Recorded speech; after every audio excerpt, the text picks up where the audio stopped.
Welcome to my new blog. আমি সুজাতা। আজকে আমি আপনাদের একটা খুবই ইউনিক একটা রেসিপি দেখাবো, যেটা আমাকে আমার বদ্দি বলেছে, যেটা এই জিনিসটা খাওয়া যায়।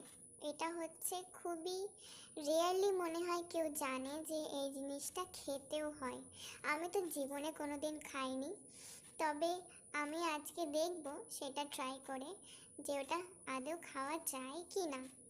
বাট আমার দিদি তো বলেছে যা না, ওটা খুবই টেস্টি হয়, তো সেই জন্যই আমি আজকে ওটা ট্রাই করব। আর এটা আমার গার্ডেনেই হয়েছিল, ওই জায়গা থেকেই আমি ওইটা পেয়েছি, আর ওইটা এবার আজকে বানাবো, সেটাই শেয়ার করব। এগুলো কি বলো তো? কমল গাঠা নাকি বলে কমল কান্ডি। তো এগুলো হচ্ছে পদ্ম গাছের শিকড়, পদ্ম ফুলের। সেটা আমি রেসিপি বানাবো, সবজি বানাবো এর। আর এগুলো আমার গাছেরই।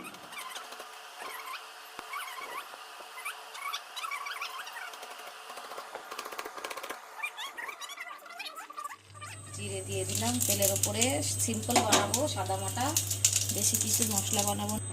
এই যে মশলা করা আছে, এর মধ্যে আছে টমেটো, কাঁচা লাল লঙ্কা, আর আদা আর রসুন মিক্সার। এই যে তেলের উপর দিয়ে দিলাম।